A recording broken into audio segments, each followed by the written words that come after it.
இது மகிமை நேரம். கிறிஸ்துவுக்குள் பிரியமான மகிமை டிவி நேயர்களே, இந்த மகிமை நேரம் நிகழ்ச்சியின் வழியாய் உங்கள் இல்லம் தேடி வந்து உங்களை சந்திப்பதில் மிக்க மகிழ்ச்சி அடைகிறேன். கர்த்தர் கொடுத்ததான இந்த நல்ல வாய்ப்புக்காக தேவாதி தேவனை நான் ஸ்தோத்திரிக்கிறேன். கர்த்தர் ஒவ்வொரு நாளும் நம்மோடு கூட பேசி கொண்டு வருகிறார் என்பதை நான் விசுவாசிக்கிறேன். நீங்களும் அதை விசுவாசிப்பீர்கள் என்று நான் நம்புகிறேன். இந்த வாரத்திலும் கூட யாபேசை குறித்து நாம் தியானித்து கொண்டு வருகிறோம். கடந்த நாட்களில் யாபேஸ் செய்த ஜபத்தை குறித்து நாம் பார்த்தோம். இன்றைக்கு யாபேஸ் செய்ததான ஒரு ஜபம், என் எல்லையை பெரிதாக்கி என்று சொல்லி யாபேஸ் சொல்கிறார். அப்போ என்ன, யாபேஸ் தன்னுடைய எல்லையை பெரிதாக்கும்படியாய் அவர் கேட்கிறார். யாபேஸினுடைய எல்லை எப்படி பெரிதானது, நம்முடைய வாழ்க்கையில இதை நாம் எப்படி அபியாசித்து கொள்ள போகிறோம் என்பதை குறித்து நாம் தியானிக்க போகிறோம். வசனம் 2 நாளாகமம் புஸ்தகம் 4வது அதிகாரம் 10வது வசனத்தில் இந்த இடம் இடைப்பட்டிருக்கிறது. என் எல்லையை பெரிதாக்கி. எல்லை என்று சொன்னால் என்ன, ஒரு பவுண்ட்ரி. இப்போ நம்முடைய வாழ்க்கையிலும் கூட நமக்கு ஒவ்வொன்றுக்கும் ஒவ்வொரு எல்லை இருக்கும். என்னுடைய பணத்திற்கு இல்லை என்னுடைய ஆஸ்திக்கு இவ்வளவு எல்லை இருக்கிறது, என்னுடைய அந்தஸ்துக்கு இவ்வளவு எல்லை இருக்கிறது, என்னுடைய படிப்புக்கு இவ்வளவு எல்லை இருக்கிறது என்று சொல்லி ஒவ்வொரு காரியத்திற்கும் நாம் வாழ்கிற இந்த உலகத்தில் நமக்கு என்று சொல்லி ஒவ்வொரு எல்லை இருக்கும். என்னுடைய வேலை என்று சொன்னால் இந்த வேலையில் இந்த காரியங்களை மாத்திரம்தான் நான் செய்ய முடியும் என்று சொல்லி எனக்கு ஒரு எல்லை இருக்கும். இதை தாண்டி ஏதாவது காரியங்களை நான் செய்ய வேண்டும் என்று சொன்னால் அதற்கான பொசிஷன்ல, அதற்கான இடத்துல நான் சென்று அமர வேண்டும். இதுதான் எல்லை. இது ஒரு மனிதனுடைய ஒரு இயல்பாக காணப்படுகிறது. கடந்த நாட்களில் ஒரு அழகான ஒரு வீடியோ ஒன்றை நான் பார்த்தேன். அதில் ஒரு காரியத்தை அவர்கள் சுட்டி காட்டியிருந்தார்கள். நடந்து போய் கொண்டிருக்கிற ஒரு மனுஷன், அவன் ஒரு சைக்கிளில் போக வேண்டும் என்று சொல்லி ஆசைப்படுகிறான். சைக்கிளில் போய் கொண்டிருக்கிற அந்த மனுஷன் ஒரு இருசக்கர வாகனத்தில் செல்ல வேண்டும் என்று சொல்லி, அதுலேயும் ஒரு நார்மலான ஒரு இருசக்கர வாகனத்தில் செல்ல வேண்டும் என்று சொல்லி ஆசைப்படுகிறான். அந்த மனிதன் என்ன செய்கிறான், அடுத்ததான் அவன் கொஞ்சம் தூரம் போகும்போது ஒரு மனிதன் நன்கு ஒரு விகாரமான தோற்றம் கொண்ட விலை மதிப்புள்ள ஒரு இருசக்கர வாகனத்தை ஓட்டி கொண்டு வருகிறான். அதிலே நான் செல்ல வேண்டும் என்று சொல்லி ஆசைப்படுகிறான். அப்ப இந்த வாகனத்திலே சென்று கொண்டிருக்கிறதான மனிதன் 4 சக்கர வாகனம், ஒரு கார் இருந்தால் நல்லா இருக்குமே அப்படின்னு சொல்லிட்டு கார்ல போற ஒரு மனுஷனை பார்த்து ஆசைப்படுகிறான். இது மனுஷனுடைய இயல்பு. ஆண்டவரே, நீர் என்னை ஆசீர்வதிங்கப்பா, என்னுடைய எல்லையை நீர் பெரிதாக்குங்க என்று சொல்லி மனுஷன் தனக்குள்ளாக ஆசைப்படுகிறதை நாம் பார்க்கிறோம். அதே போலதான் இந்த யாபேசும் கர்த்தரை நோக்கி பார்த்து ஜெபிக்கிறார். ஆண்டவரே, என்னுடைய எல்லைகளை நீர் பெரிதாக்க போகிறேன். ஆண்டவரே, நீர் என்னுடைய எல்லையை நீங்க மட்டும்தான் பெரிதாக்க முடியும். வேதத்தில் ஒரு வசனம், சங்கீதங்களின் புஸ்தகம் 74வது சங்கீதம் 17வது வசனம் சொல்லுகிறது, பூமியின் எல்லைகளை திட்டம் பண்ணுகிறவர் அவர் கர்த்தராம். அப்ப பூமியின் எல்லைகளை திட்டம் பண்ணுகிறார் என்று சொன்னால் பூமியில் வாழும் மனிதர்களுடைய எல்லைகளையும் திட்டம் பண்ணுகிறவர் அவர் கர்த்தராய் தான் இருக்கிறார். நிச்சயமாக அவர் தான் திட்டம் பண்ண முடியும். அப்போ ஒரு மனுஷனுடைய எல்லையை மாற்ற வேண்டும் என்று சொன்னால் அது யாரால் மாத்திரம்தான் முடியும்? கர்த்தரால் மாத்திரம்தான் முடியும். நீங்களோ நானோ இல்ல வேறு யாரோ மனிதர் நம்மை நினைத்தால் அவர் மாற்ற முடியாது. நிச்சயமாக கர்த்தர் மாத்திரம்தான் ஒரு மனுஷனுடைய எல்லையை அதை விரிவாக முடியும், அதை குறைக்கவும் முடியும். இது கர்த்தருடைய கரத்தில் இருக்கிறது. உங்களுக்கு ஒரு கதையை நான் சொல்ல ஆசைப்படுகிறேன். ஒரு முறை ஒரு ஊழியக்காரர் ஒரு வீட்டிற்கு சென்றிருந்தாராம். அந்த வீட்டில் ஒரு சகோதரனும் ஒரு சகோதரியும் வசித்து வந்தார்களா.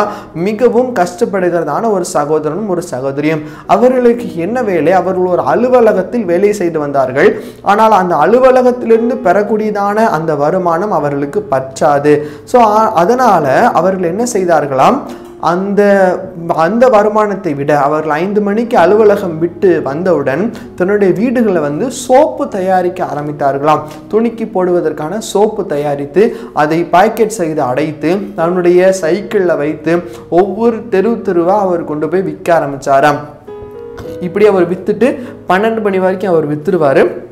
விட்டு திரும்ப இரவு பொழுது வந்து அவர் தூங்கி நித்திரை அடைந்து கொள்வார். மறுபடியும் காலையிலேயுமே தன்னுடைய வேலைக்கு செய்வார். மறுபடியும் சாயங்காலம் 5 மணிக்கு மேலே இந்த சோப்பு தொழிலை அவர்கள் செய்து கொண்டே வந்தார்களாம். ஆனாலும் பாருங்க, இவர்கள் செய்ய செய்ய செய்ய ஒவ்வொரு நாளும் அந்த கிராஃப் வளரவே இல்லை. கொஞ்ச நாள் கொஞ்சம் வருமானம் தான் அவர்களுக்கு கிடைத்தது. அப்போ ஒரு நாள் இந்த சகோதரனுடைய மனதில் தோன்றினதான் இந்த யாபேசனுடைய ஜபத்தை அந்த சகோதரி வாசித்தார்கள். ஆண்டவரே, யாபேசனுடைய எல்லையை பெரிதாக்கின ஆண்டவர் எங்களுடைய எல்லையும் நீர் பெரிதாக்கும் என்று சொல்லி இந்த சகோதரி அதை வாசிக்கும் போது அவர்கள் மனதில் தோன்றினதா.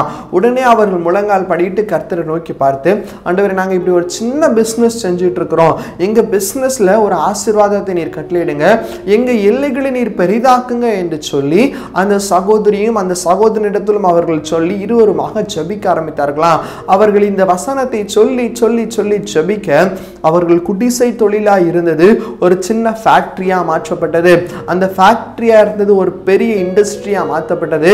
உலகம் எங்கும் இந்த சோப்பு விற்பனை செய்கிற ஒரு தளமாக இவர்களுடைய கம்பெனி வளர்ந்ததை நாம் பார்க்கிறோம். இவருடைய கம்பெனி வளர்ந்ததாக அந்த சகோதரி இந்த பாஸ்டர் இடத்துல சாட்சி சொல்றாங்களா.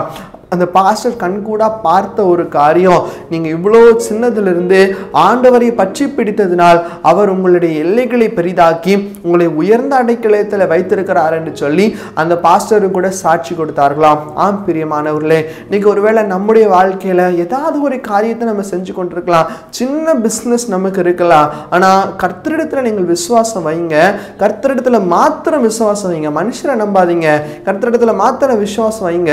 உங்களுடைய எல்லைகளை கர்த்தர் நிச்சயமாக பெரிதாய் மாற்றுவார். இதை கர்த்தர் இன்றைக்கு உங்களோடு கூட பேசுகிறார், உங்களோடு கூட சொல்லுகிறார். உங்க எல்லைகள் மாறப்போகிறது. சின்ன பிசினஸ் இருக்குதா, யாபேசை போல ஆண்டவருடைய சமூகத்தை நோக்கி முழங்கால் படிட்டு ஜெபம் பண்ணுங்க, உபவாசம் இருந்து ஜெபம் பண்ணுங்க. ஆண்டவரே, என்னுடைய எல்லைகளை நீர் பெரிதாக்குங்க என்று சொல்லி ஜெபித்து பாருங்க. கர்த்தர் உங்களுடைய எல்லைகளை நிச்சயமாக பெரிதாக்குவார். மனுஷரை கொண்டு அல்ல, கர்த்தரே இறங்கி வந்து உங்கள் எல்லைகளை பெரிதாக்குவார். அப்படி என்ன எல்லைகளில் என்னென்ன விஸ்தாரங்களை நாம் கண்டுகொள்ள முடியும் பாருங்க. சங்கீதங்களின் புஸ்தகம் 73வது சங்கீதம் 12வது வசனத்துல நம்முடைய ஆஸ்தியிலே கர்த்தர் ஒரு விரிவத்தை கொடுக்க போகிறாராம். நம்முடைய ஆஸ்தி, நாம் பெற்றிருக்கிறதான செல்வங்கள்ல கர்த்தர் ஒரு விரிவாக்கத்தை, ஒரு வெள்ளையை பெரிதாக்குற ஒரு காரியத்தை கொடுக்க போகிறார். 2 பேதுரு 1வது அதிகாரம் 2வது வசனம் சொல்லுகிறது, கிருபையும் சமாதானத்தையும் கர்த்தர் நம்முடைய வாழ்க்கையில பெருக பண்ணுகிறாரா.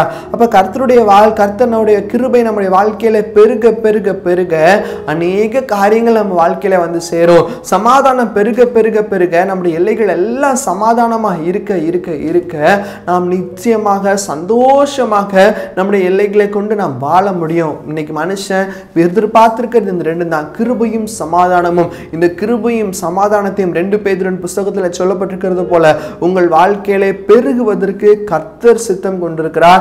நீங்கள் அதை பெற்றுக்கொள்வதற்கு பாக்கியவான்களாய் தகுதியுள்ளவர்களாய் மாறுகிறீர்களா? என்ன தகுதி நமக்கு இருக்க வேண்டும்? வேதத்தில் ஒரு வசனத்தை நாம் வாசிக்கிறோம், தன்னை தாழ்த்துகிறவன் உயர்த்தப்படுகிறான். ஏற்ற காலத்தில் கர்த்தர் உங்களை உயர்த்தும்படிக்கு அவருடைய பலத்த கரத்திற்குள்ளாக அடங்கியிருங்கள். இன்னைக்கு நீங்க அடங்கி இருக்கிறீங்களா அப்படிங்கறத யோசிச்சு பாருங்க. கர்த்தருடைய பார்வையில் நீங்கள் தாழ்மைப்பட்டிருக்கிறீங்களாங்கிறத யோசித்து பாருங்க. கொஞ்சோண்டு நம்முடைய பிசினஸ்ல கொஞ்சம் வளர்ச்சி வந்தோன்னே நான் தான் பெரிய ஆள் அப்படின்னு சொல்லிட்டு நமக்கு ஒரு அகந்தை இல்லை ஒரு தாழ்வு மனப்பான்மை நமக்கு இல்லாமல் காணப்படுமானால் அது கர்த்தருக்கு பிரியமானதல்ல. ஆண்டவரே, இது எனக்குரியது அல்ல, இது உமக்குரியது. ஆண்டவரே, என் இல்லை நீங்க தான் பெரிதாக்க போகிறீங்க, உமக்கு நன்றி, இதை நான் செய்யல கர்த்தாவே நீங்க செய்யுங்க என்று சொல்லி உங்களை கர்த்தருடைய சமூகத்திலே தாழ்த்தி பாருங்கள். கர்த்தர் நிச்சயமாக உங்கள் எல்லைகளை பெரிதாக்குவார். இன்னுமாக கூட ஒரு வசனத்தை நம்ம வாசிக்கிறோம், கொஞ்சத்திலே உண்மை உள்ளவனாய் இருந்தால் அநேகத்தின் பேரிலே உன்னை அதிபதியாக வைப்பேன் என்று சொல்லி கர்த்தர் சொல்கிறார். இப்போ உங்களுக்கு கொடுக்கப்பட்டிருக்கிறதான பொறுப்புல நீங்கள் உண்மையுள்ளவர்களாக இருங்கள்.